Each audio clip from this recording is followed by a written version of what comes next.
Hi, I'm Merrin, the daughter who funded her sister's wedding and got slapped across the face by her own mother in front of dozens of guests.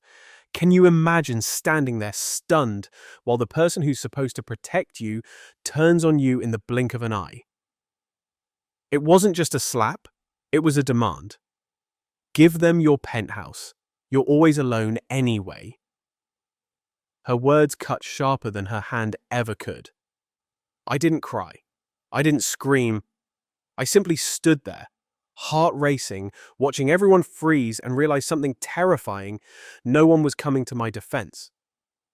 Later, I discovered a secret letter my grandmother had left for me years ago. 6 words that changed everything.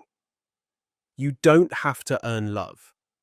Have you ever been forced to fight for your own life, your own dignity, just because someone wanted to control you? Before we go on, don't forget to subscribe and turn on the notification bell. We bring you new stories every day. Hit like and let us know what city you're watching from in the comments. I showed up alone. It was not because I did not have anyone to bring, it was because I refused to put anyone else through that. The Bellagio Garden Hall sparkled, under soft amber lights lined with imported orchids, and wait staff dressed in tuxedos, like it was a Hollywood set. It was the kind of place you reserved when you wanted your wedding to look like royalty, even if you had never worn a crown. I wore navy. Not black, not red. Just a quiet navy dress that hit just below the knee. No flashy heels, no designer clutch. Just me. Understated. Quiet. Present. Boy, I walked past the line of valet-parked Range Rovers and Audis and slipped into the cocktail area where the music played so softly it was like they were afraid to disturb the illusion. My sister Merrin was glowing in her fitted white lace gown, already surrounded by cameras, friends and relatives who kept calling her princess or perfect. I stood to the side like I always had, the other daughter, not the one people toasted to. The one who co-signed the college loan, paid the deposit on this very venue, and was conveniently forgotten when the thank you speeches were made. That had always been my place. Not unloved, just useful. Across the room, I caught my parents watching me. My mother smiled. Her lips stretched too tight. My father gave a nod, the kind you'd give to an employee who had just arrived late. I smiled back politely. No warmth passed between us.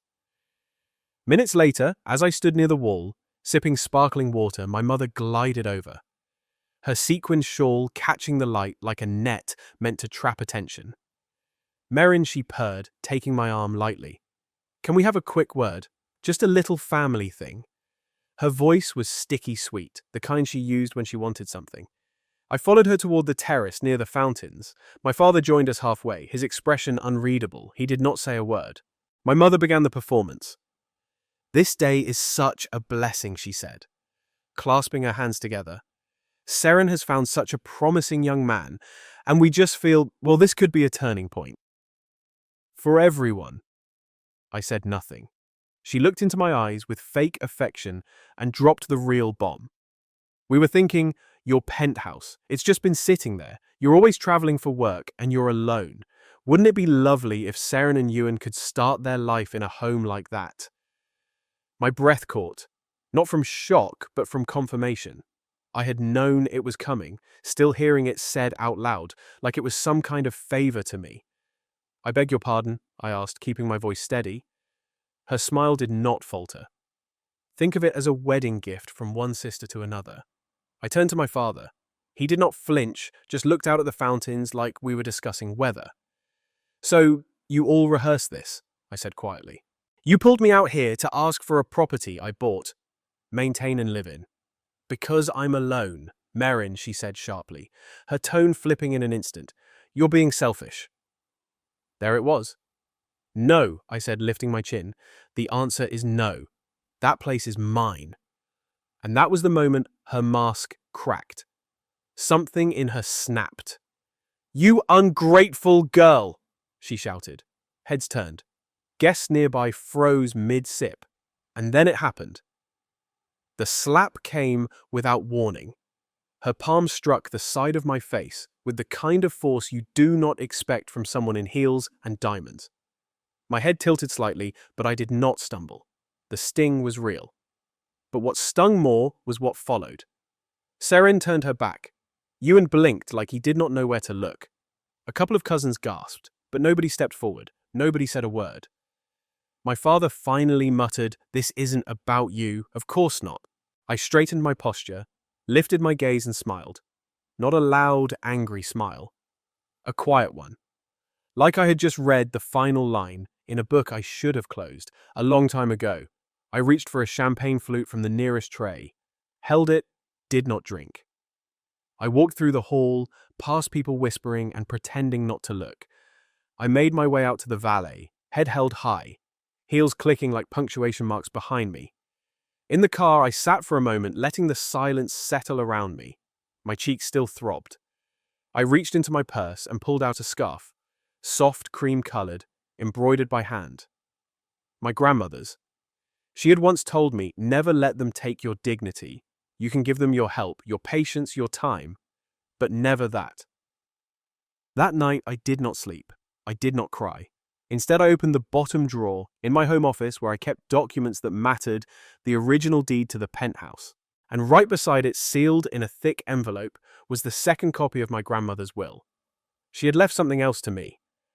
I held that scarf for a long time that night, like it was the only thing real left in my life. I did not sleep much that night. The scarf stayed in my hand long after I kicked off my heels and curled up on the couch. I did not even bother changing out of my dress. I just sat there staring at the city lights bleeding through the glass. Somewhere down there, people were still toasting to love and fresh beginnings. But in here, in my own home, there was just silence. A kind of silence that wrapped around me tighter than any slap could ever hope to sting. When morning came, it did not arrive with the warmth of sunlight, just grey stillness, soft and uninviting. My phone had 5 missed calls. From an unknown number, I did not check the voicemails. Instead, I rose slowly and walked to the bathroom. The mirror did not flinch. My cheek still held a faint flush, right where her hand had landed. I did not cover it. I did not even touch it. Instead, I reached for a hair clip and twisted my curls back like I was heading into battle. In the kitchen, I ground the beans by hand. Something about that motion always calmed me. The hum of the machine, the smell of the roast, it anchored me. I leaned against the counter, mug in hand, staring past the terrace.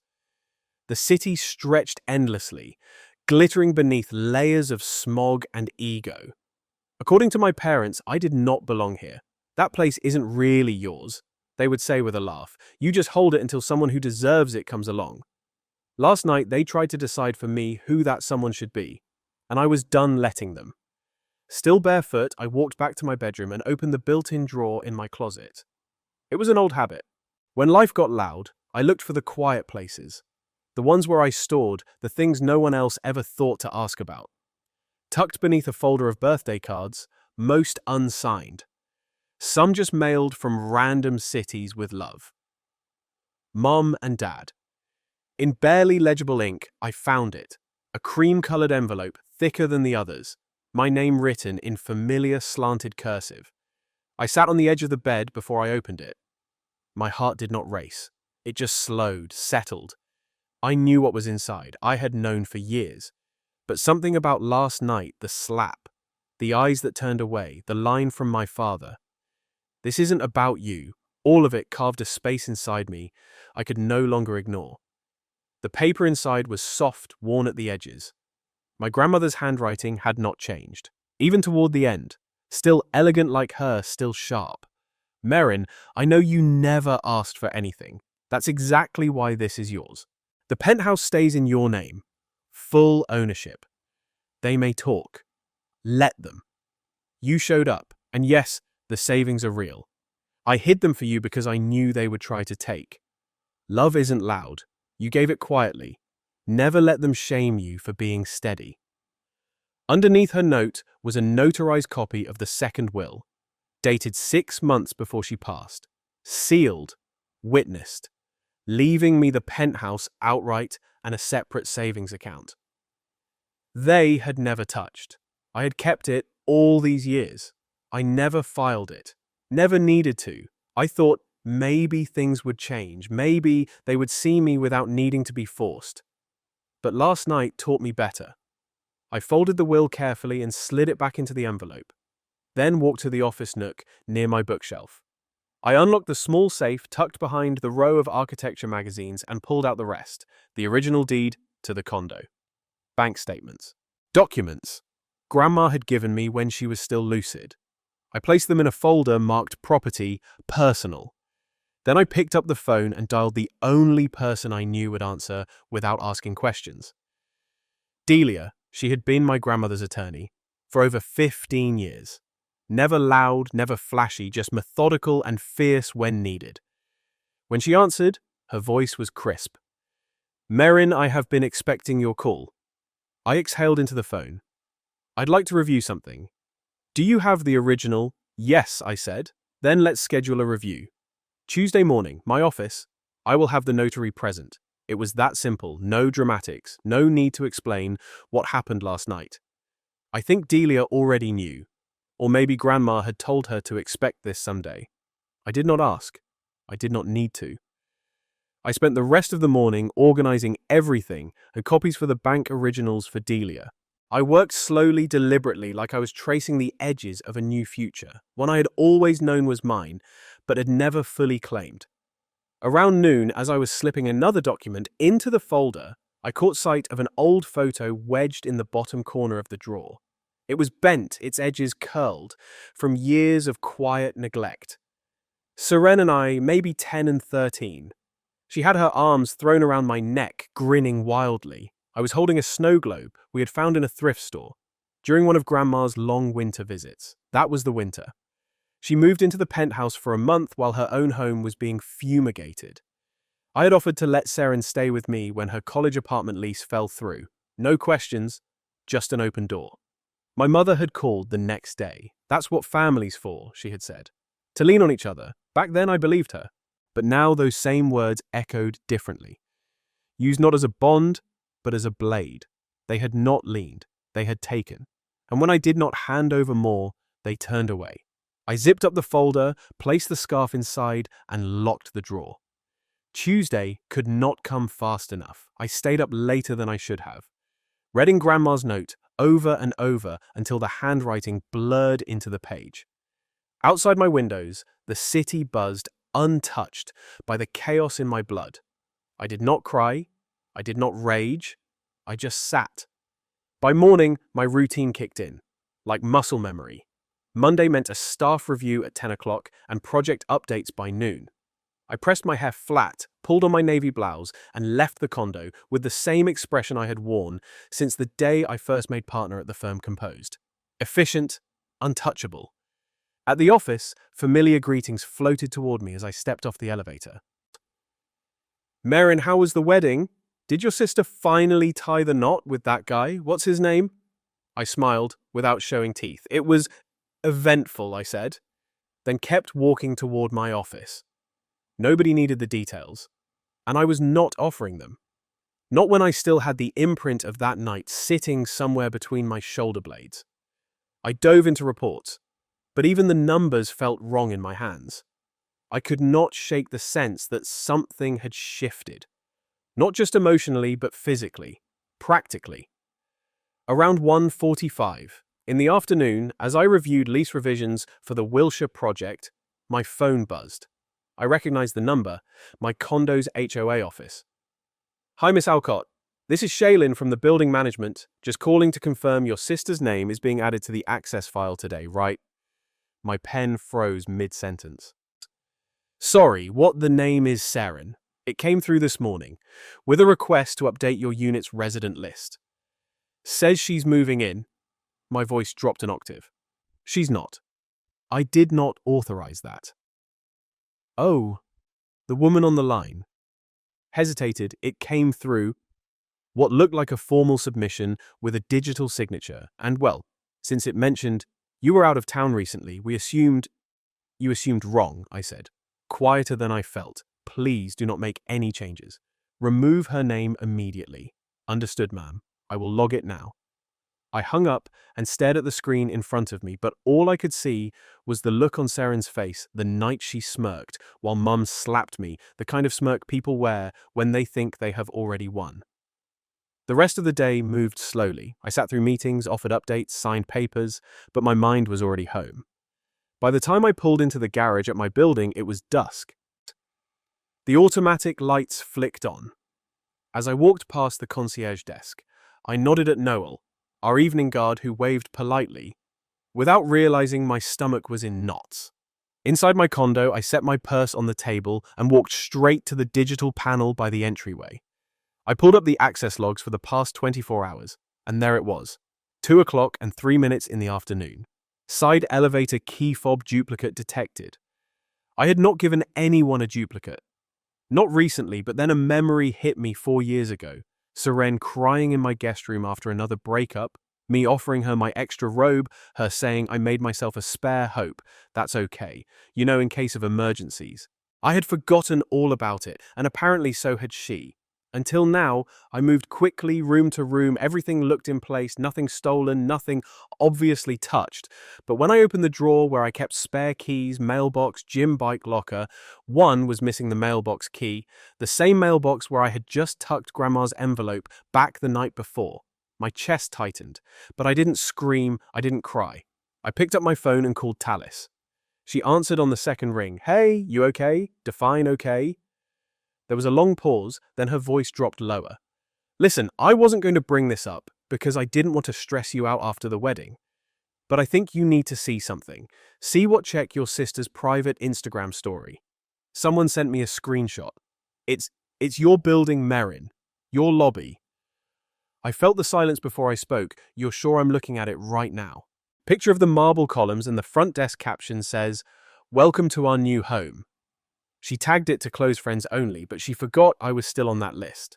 I hung up, without another word. I opened my own account, scrolled through the burner profile I used for real estate scouting, and sure enough, there it was posted 5 hours ago. My lobby from the side entrance, same columns, same painting in the background, her tone unmistakably smug. I sat at the dining table, the whole room silent around me, and I let the betrayal wash over me like a slow burn. She wasn't just planning a move, she had already tried to make one, not with a conversation, not with a phone call, but with a quiet request to management, and a key she had made years ago without telling me, and now she was claiming it publicly as hers. Have you ever had someone you love cross a line so silently, so deliberately, that you almost questioned if you were the one imagining it? If so, drop a number 1 in the comments and tell us what happened. I didn't react. Didn't text her, didn't alert my parents. I didn't need more noise. I needed clarity. Instead, I took screenshots of everything, the fob log, the missing key photo, her story post, and attached them to an email for Delia subject line, urgent follow-up. Will and property access. Then I made myself a cup of Earl Grey, stepped out onto my balcony and sat in the cool evening air as the sky bled into a haze of orange and violet. Let them think I was asleep. Let them believe I was hurt. Licking wounds in silence, because while they moved fast, I was already moving too, but I moved smarter. I let them think I was sleeping. The next morning, I made a call. They were not expecting by 7:45 in the morning. I was downstairs in the lobby, standing across from Clive, the building's security manager. He looked at me like I had just handed him a stack of legal landmines. We don't usually get requests like this. He said carefully as he read through the documents I placed on the counter, "You're sure you want to proceed?" I didn't blink, yes. Effective immediately. No one enters my unit unless I escort them in personally. He nodded slowly, then typed something into his computer. This will trigger an internal security memo. We'll need to swap out your unit's lock codes. Do you want a fob override? No overrides, I said firmly. Remove all previous secondary fobs, every single one. His mouth tightened. You'll get pushback. Families don't always take well to boundary enforcement. I zipped up my coat, met his eyes without blinking. Then it's a good day for boundaries, I said calmly. By noon, the new locks were installed. Biometric system updated, facial recognition only. I had the security cameras synced directly to my phone. No more half measures. It wasn't paranoia, it was protection. You don't leave your door cracked open when someone has already walked in uninvited once. I spent the next hour at my dining table organizing paperwork for the afternoon meeting. A cease and desist draft, grandmother's notarized will, proof of property tax history under my name. Even the deed to the condo copied tabbed, with color-coded notes like I was preparing for trial. Because maybe, deep down, that's exactly what it was. At 2 o'clock sharp, I walked into Delia's office downtown. She greeted me in her usual firm but warm tone, her eyes already scanning the stack of documents I placed before her. "You move quickly," she said, flipping through the pages. "That's good. I don't have time to wait for common sense to kick in," I replied flatly. We spent the next hour reviewing everything, adding notarizations, cross-checking property rights, finalizing a cease and desist addressed directly to Merrin. Delia slid it into an envelope, sealed it, and handed it off to her assistant. "She'll be served by end of business today," she said matter-of-factly. "And if she contests, we escalate. With what you've brought in, this does not go well for her." In court, I exhaled, for the first time that day. "Thank you." Delia paused. "Merrin, may I ask, what's your end goal here?" I considered that, for a long second. "Peace," I said. "But if not that, at least distance." I left her office just after 3:30. The winter sun was already dipping lower on the horizon, casting long shadows across Wiltshire. On the way home, I stopped by a small bakery and got myself a warm croissant and a cup of coffee. I didn't really need it, but somehow I needed to hold something warm, something real, something that was mine. By early evening, I was back home. I'd barely taken off my coat when the call box buzzed. "Violin residence," the concierge's voice came through hesitant. "There's a couple here, an older man and woman. They say they're your parents. They're quite emotional." I closed my eyes. "Tell them access is denied." A pause. "Yes, ma'am." Not even 2 minutes later, my phone lit up. "Dad." I let it ring once, twice, then answered on the third. "Merrin," he said, voice carefully composed. "We didn't know things were this extreme. Can't we talk like family? This isn't how we do things." I waited. "You've always been the calm one," he continued, softening his tone. "You're letting lawyers get between blood." I leaned against the kitchen counter, my fingers curled around the edge. "Did you say that before or after you and Mom told me I should gift my condo for the wedding?" I asked. "Before or after you watched Merrin post about moving into my home?" He sighed. "Look, maybe that was out of line, but you're blowing things up. Over a misunderstanding." "No," I said quietly. "You just misunderstood who I've become." Then I hung up. The silence. After that call was heavier than I expected. I didn't cry. Not at first. I poured myself a cup of herbal tea and sat out on the balcony, watching the city flicker to life as dusk settled in. But then I looked down and saw it on the small table beside my chair. The scarf, Grandma's scarf. The one I had folded neatly into the drawer. 2 nights ago, I must have grabbed it absent-mindedly while organizing the files. I reached for it, pressed the soft wool to my cheek. And that's when it broke. The tears didn't come all at once. They started in the chest, like something giving way, like something collapsing inward. I curled my legs under me, held that scarf like it could bring back someone who had truly seen me. And I whispered into the evening air, "If family means sacrifice, why am I the only one bleeding?" The city didn't answer. It just blinked back indifferent. I didn't answer their calls. The next day, but someone else showed up, and they brought papers. I was sipping coffee by the window, watching the early sunlight edge across my small patio garden. When the doorbell rang, the tone was sharper than usual, a buzz that did not wait to be ignored. Through the peephole, a man in a pressed navy jacket stood with a leather case tucked under his arm. I opened the door. A sliver. "Merrin Alcott. Yes, I'm a legal courier with McAvoy and Steele. I have a delivery requiring signature." I signed. He handed me a sealed envelope, nodded, and disappeared down the hallway, like he didn't want to breathe the same air for too long. Inside, on thick legal stationery, was a demand letter written in tidy, aggressive language. It stated that I was unlawfully occupying property intended for the future family of Merrin Graham and her husband-to-be. It continued, claiming that I had interfered with legitimate inheritance distribution and was expected to vacate the premises within 7 business days or face litigation for fraudulent occupancy. The letter was signed. My uncle's name, clear as day, Bran. My mother's younger brother. The one who wore too much cologne and loved calling himself a real estate shark. I kept reading. Attached was a photocopy of a new will, a revised inheritance document dated 2 months before Grandma's stroke. This version named Merrin as the sole heir to the condo. The paper even had what appeared to be Grandma's signature at the bottom. I just sat there staring at it. It didn't make sense. Grandma hated mess. She believed in leaving things clean, organized, unmistakable. Even her spice rack was alphabetized.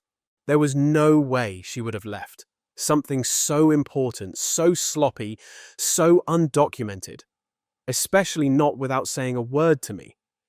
Still, my stomach twisted in that old familiar way, the one I hadn't felt since the Christmas. I opened an envelope from my parents that read, "We contributed to Merrin's down payment. Hope you can understand." While I sat across the table eating off-brand pie, I folded the papers, slipped them into a folder, and took a breath, so deep it hurt my ribs. By noon, I was at Delia's office. She didn't waste time with small talk. "Let me guess," she said, as she scanned the envelope I handed over. "They're trying the alternate version of events strategy." She leafed through the letter and the attachment. Her brow arched. "Well," she muttered, with a breath. "This wasn't even filed through probate." She held up the fake will. "And I can tell you right now, this isn't her signature. It's good, but not that good." I swallowed a dry laugh. She signed everything already, hadn't she? Delia looked up. Her eyes softened. She updated everything with me directly Merrin weeks before her stroke. She asked me to be the notary. She didn't trust your parents. I nodded slowly, the memory returning in pieces. I remember. It was a Saturday in late May, the last time Grandma came over for tea. She was moving slowly that day, but her mind was as sharp as ever. She sat on my couch, rubbing her hands together. Her knuckles had grown thin and paper-like. "You don't need to fight for a seat at the table anymore," she had said, staring into the lemon wedge floating in her teacup. "I know what they've made you feel like, all your life." I said nothing, just sat beside her as the late sun spilled gold across the hardwood floor. "And see," she whispered, as she reached into her purse, shaky fingers but purposeful, and handed me an envelope. Inside was a copy of the deed transfer. Signed, notarized, dated, no ambiguity. "I couldn't change how they saw you," she had whispered, "but I could make sure you'd never need to prove your worth again." I'd folded that paper, tucked it in my safe, next to old birthday cards and the only photo I had of her laughing. Back in Delia's office, I wiped at my cheek quickly. "So what now?" She smiled, not smugly but with calm legal assurance. "Now we respond." An hour later, she helped me draft a response to the letter. We attached a copy of the original notarized deed, the real one. Then I added a personal touch, a yellow sticky note, slapped right on top of the fake will. 2 words. Just enough. "Try again." We mailed it straight to Bran's firm. No phone call, no drama, no invitation to argue. I walked back to my condo that afternoon with the late sun brushing the tops of the buildings. The world looked the same, but something in me had shifted. I wasn't holding my breath anymore. Link to next chapter. I thought they might back off after that. But I forgot, Merrin doesn't lose quietly. The next morning, I was sipping lukewarm coffee in my kitchen, the blinds barely open when the intercom buzzed.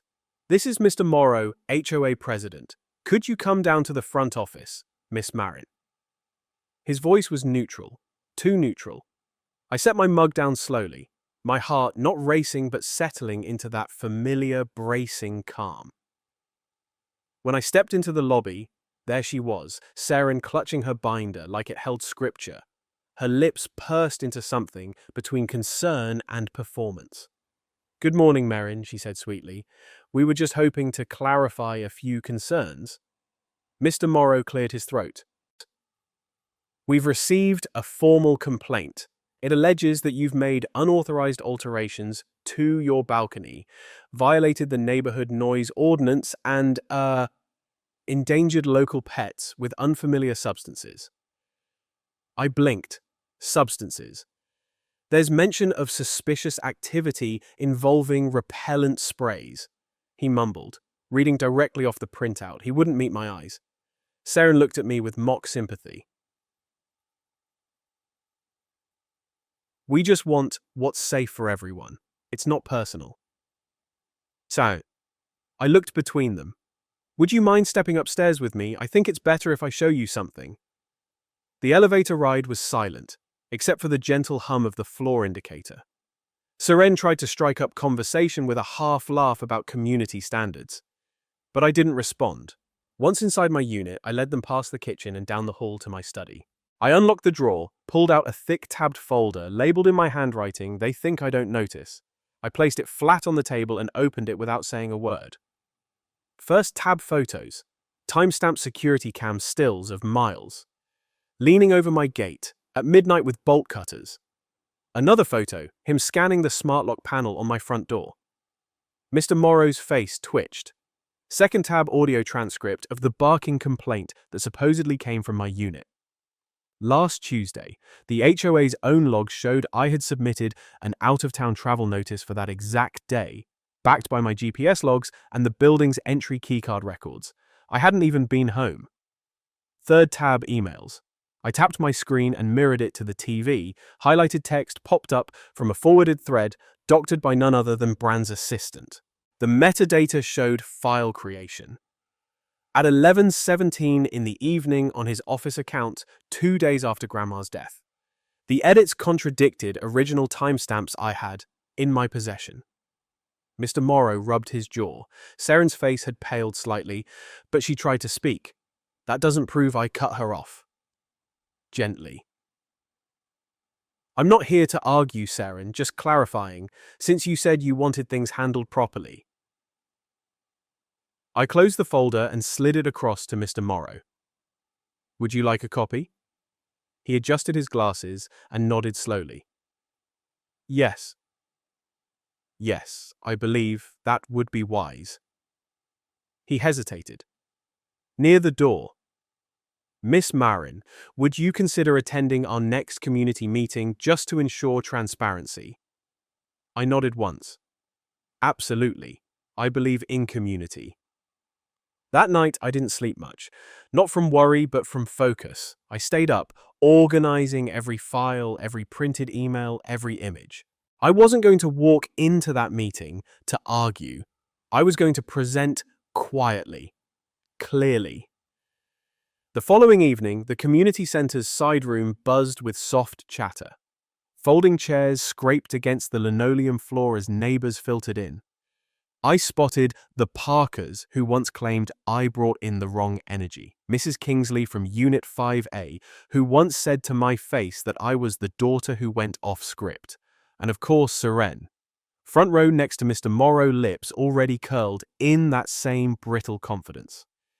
He opened the meeting briskly. "We'll begin with the recent HOA complaint and allow Miss Merrin to respond." I stood, held up a manila folder. "No speeches," I said, placing it on the table, "just facts." I clicked my remote. The slides lit up behind me, each one clean, time-stamped, annotated. Video clip, Miles reaching over my balcony. Screenshot, the original HOA document, then the doctored one, both displayed, side by side with metadata tags. A chart, all logged complaints tied to my unit. Mapped against dates when I was provably out of town. There was no need to dramatize anything. I didn't accuse, I didn't raise my voice, I didn't even look at Merrin. By the time I reached the final page, an official letter from Delia, confirming the original deed and contesting the inheritance forgery. No one was speaking. The silence in that room had shifted. It was no longer suspicion. It was realization. Mr. Morrow cleared his throat. This matter is closed permanently, Miss Merrin. On behalf of the HOA, we sincerely apologize.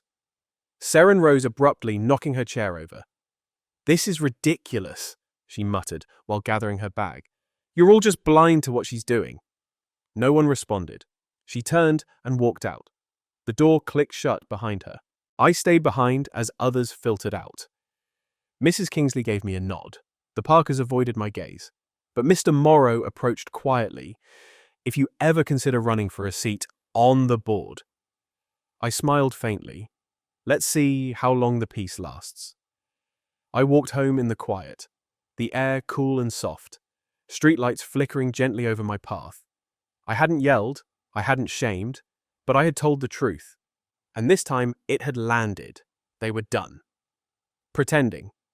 Pretending I was the problem. Pretending they had the upper hand, but I wasn't.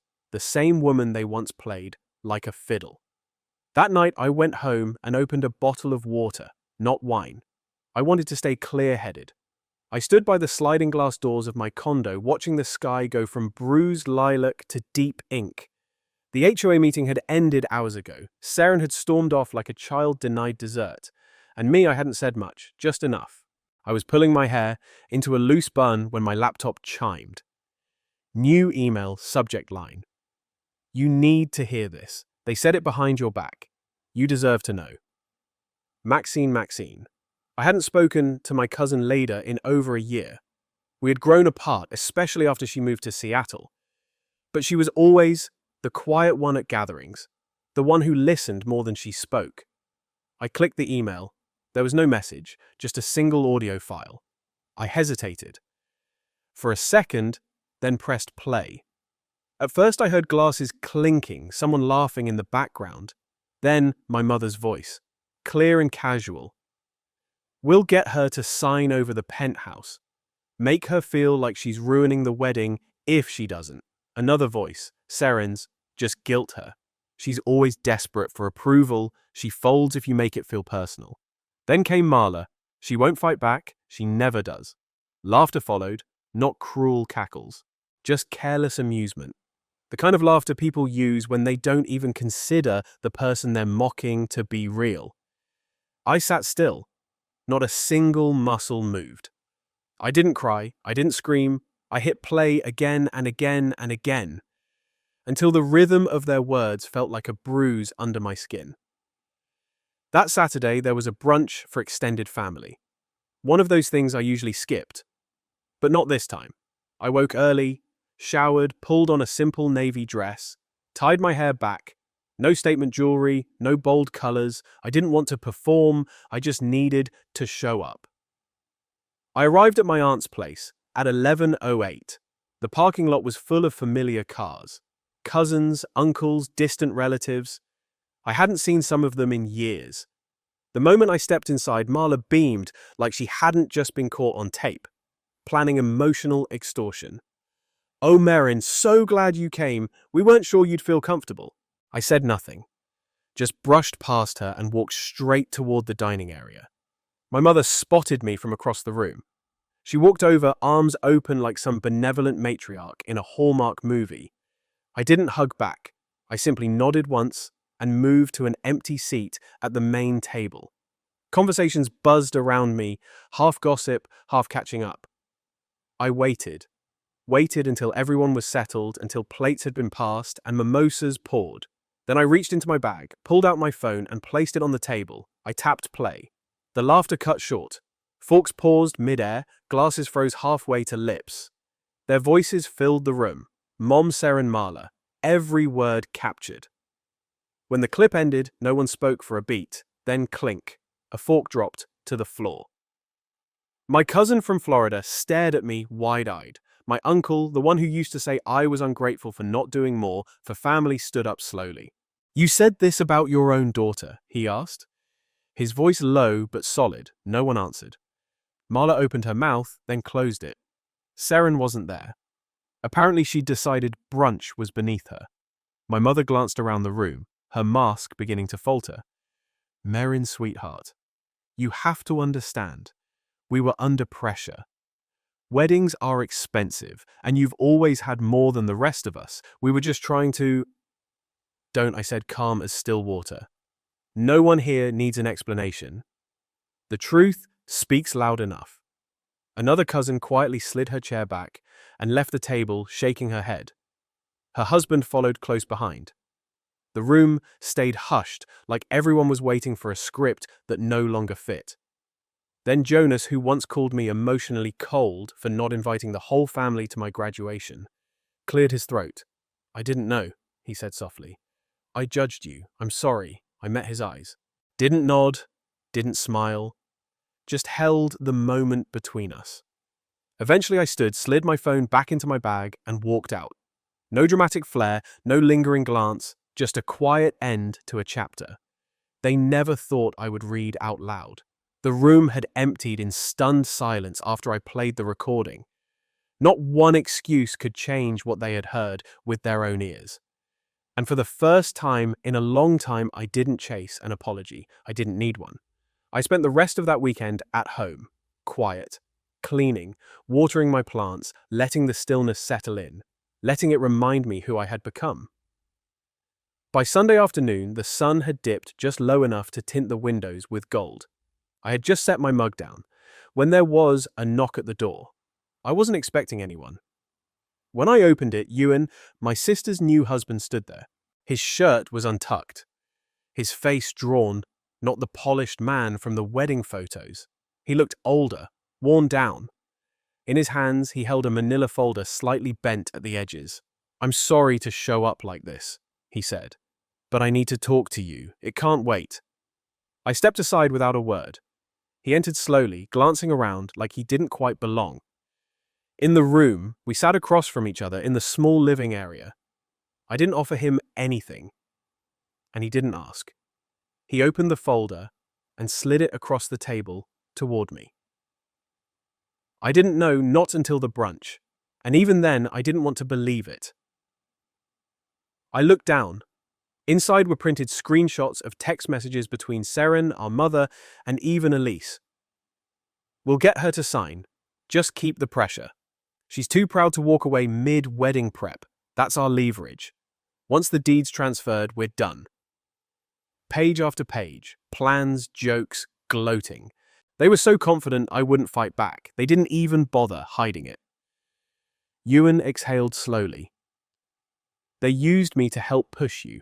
They told me it was for family unity, that you were being difficult, that all you ever did was hoard what wasn't really yours. His voice cracked just slightly. I signed a witness form for that gift of property letter. I thought it was ceremonial, just a formality. Now I see I was a pawn, and you were the target. I didn't move, didn't blink, just watched him quietly. There was no pleasure in seeing him unravel, but there was clarity. He reached into the folder again.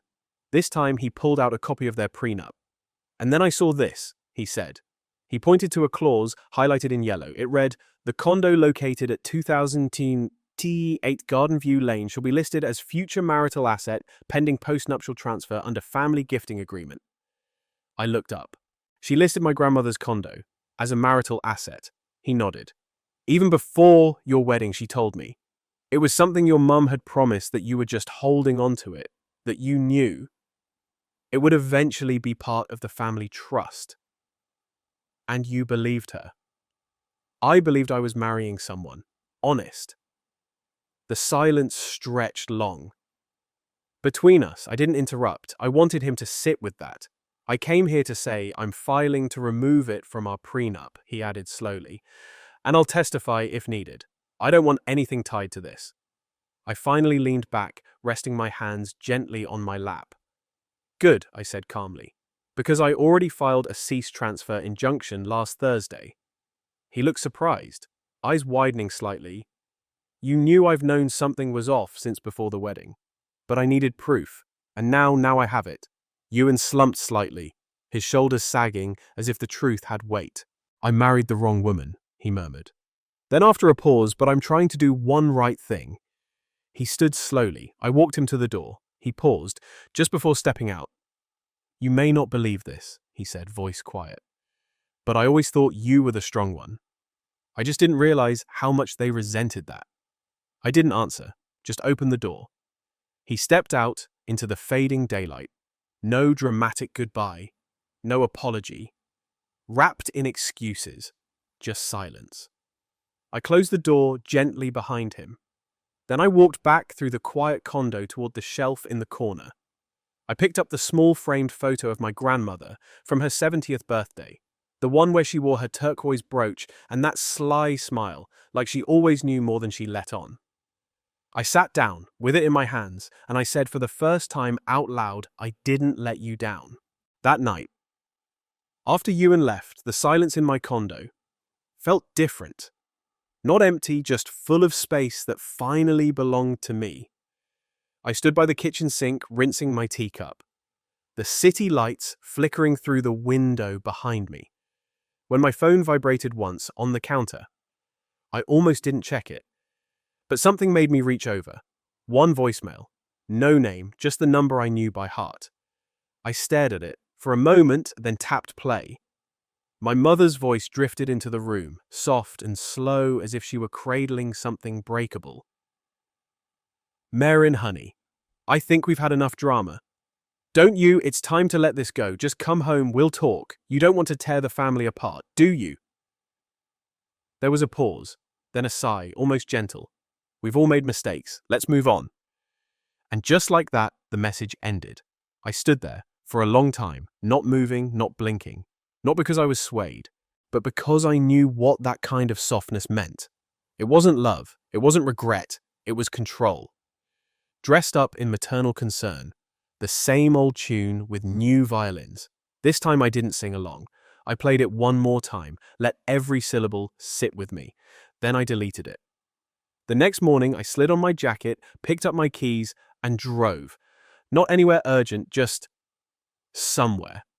It wasn't until I turned onto Birch Avenue that I realized where I was heading. My old neighborhood. The house I grew up in sat at the end of the block like it always had. White shutters, cracked driveway, the same wind chime that clinked softly even now. I slowed as I passed, keeping my foot light on the brake. A woman I didn't recognize stood on the porch, watering plants, probably the new owner. For a split second I considered pulling over, just to walk up and knock, just to see it again. One last time, but my hands stayed on the wheel. I kept driving. I didn't need to see inside that house. I had memorized every room years ago. I remembered the feeling of standing on the front step, age 12, waiting for my mum to open the door after school. Wondering if today would be one of her good days, hoping just maybe she'd ask me how my math test went, or whether I had eaten lunch, or how I was feeling. She never did. Back then I thought if I just gave more effort, more patience, more love, they'd finally see me. Not as the backup, not as the helper, but as a daughter. I kept chasing that hope through birthdays, graduations, breakups, until there was nothing left to hand over that they hadn't already taken. That ache used to make me bitter. But today, it made me calm. I took a right at the next light and headed toward the overlook. Grandma used to come here when she wanted quiet. Not the tense kind that sits on your shoulders, but the kind that lets you hear yourself again. The wind was cooler up here, late afternoon sun laying golden streaks across the hillside. I parked, grabbed the envelope from the passenger seat, and walked the short trail to the edge. The city spread below, small from this height, like a model set, neat, distant, quiet. I sat on the wooden bench overlooking the view and unfolded the letter. Grandma's handwriting was the kind that made you feel like you were being held. Clear, slow, deliberate. Some people build families, Merrin. Others survive them. You were never broken. You were just never praised for being whole. That is their blindness, not your flaw. I let the words settle deep in my chest. The breeze tugged gently at the corners of the paper. I folded it back, slid it into my bag, and smiled. Not a triumphant smile, not a smug one, just peace. A long breath filled my lungs and released without strain. I used to think staying silent meant surrendering, that if I didn't fight, I'd disappear. And for a long time I did. Even when I spoke up, I was only heard as background noise. But silence, when it's a choice, not a sentence, becomes something else entirely. It becomes clarity. I didn't scream. I didn't tear anyone down. I didn't chase their approval. I just stopped, playing the role they wrote for me. I didn't burn the bridges. I just stopped crossing them. And maybe to them that's betrayal. But to me, for the first time in my life, I called it freedom. I stood up slowly, the wind teasing the edge of my scarf, and looked out over the city once more. What do you call it when love demands silence and you finally choose to speak only for yourself? I call it beginning again. I call it returning to the version of me I never stopped being, only buried under loyalty and noise. I walked back down the trail, lighter but not hollow, because healing does not always come as a breakthrough. Sometimes it is a quiet turning toward your own voice and choosing to trust it. I drove home with the windows cracked just enough to let the air in. Back in my apartment, I brewed a fresh cup of tea and sat by the window, watching light scatter across my bookshelf. This was never about revenge, never about proving anything to them. It was about reclaiming what was mine, long before they ever tried to take it.